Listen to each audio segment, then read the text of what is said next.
Kasidah yang berjudul Lemah Anak Santri.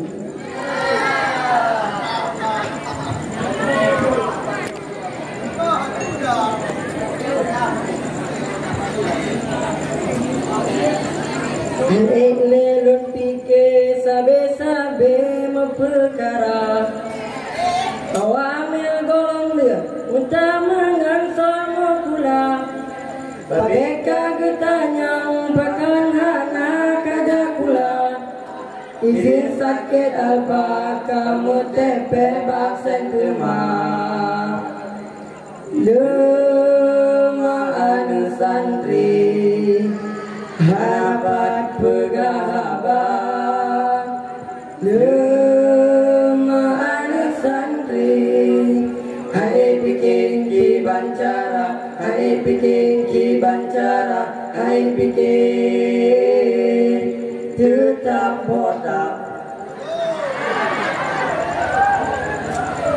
pate aja udaya bak pegang tuntut bertegak pate kata udaya ya perga pengaya poma lorong komil ngetamangan maboro dema bertemu letuko cuko laju benadawa lemah anu santri walau botak tetap ngaji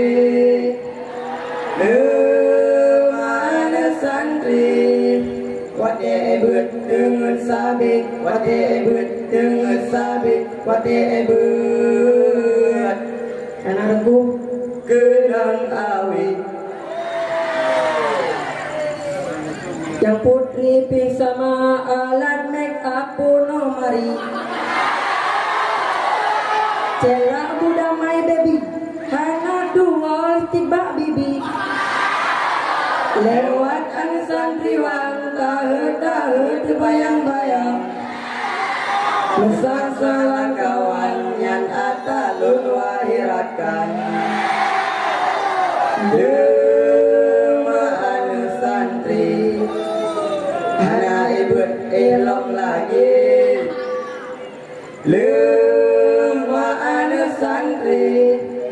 jamaah ili ari jamaah ili ari jamaah Pak jamaah lantikai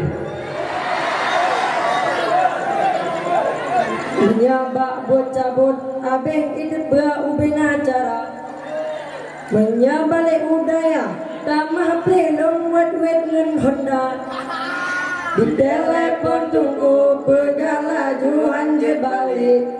akai cukup re alahai ganggu takura